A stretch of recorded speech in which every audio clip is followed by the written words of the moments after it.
आज 1 मे महाराष्ट्र दिन, कामगार दिनाच्या पूर्वसंध्येला 42 डिग्री तापमान असताना भर उन्हामध्ये रयतेमध्ये येऊन रयतेचे प्रश्न समजून घेणारा या शहराचा पहिले महापौर रविभाऊ लांडे। म्हणजे तुम्ही कल्पना करू शकता की या शहरामध्ये जिथं लोक 10च्या नंतर बाहेर पडणं टाळतायत, तिथं मी घड्याळ दाखवतो 12:15 वाजलेले आहेत। 12:15ला रणरणत्या उन्हामध्ये आपल्या पालिकेचे सर्व अधिकारी घेऊन नागरिकांचे प्रश्न सोडवण्यासाठी, म्हणजे बाहुबली वगैरे हे काल्पनिक पिक्चर आहेत, खरे बाहुबली इकडे आहेत।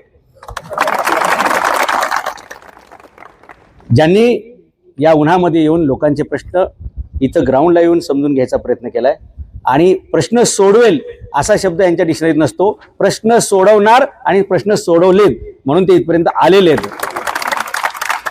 आता या इमारतीला जवळपास 1.5 वर्षापूर्वी मी स्वतः व्हिजिट केलेली आहे।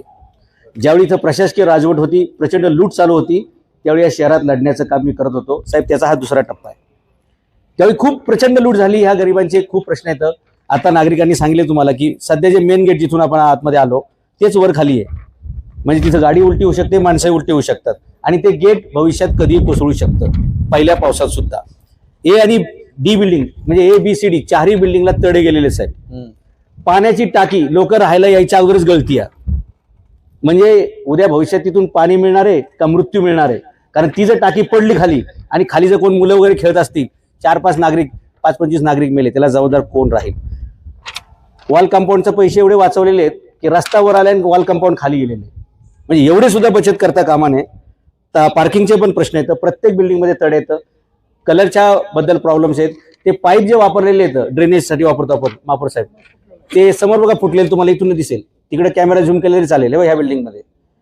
जर उद्घाटनाच्या अगोदर महापौर साहेब ही परिस्थिती असेल तर ते अत्यंत गंभीर, आणि म्हणून हे गंभीर प्रश्न लक्षात घेऊन या रणरणत्या उन्हामध्ये रयतेचे हे ज्वलंत प्रश्न हाताळण्यासाठी तुम्ही या ठिकाणी आलात।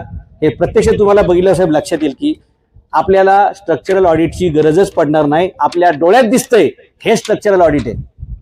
दर्जा चांगला आहे का कामाचा? आहे का दर्जा? किंमत किती होती पहिली, आता किती झाली? 7 ते 13 लाख झाले।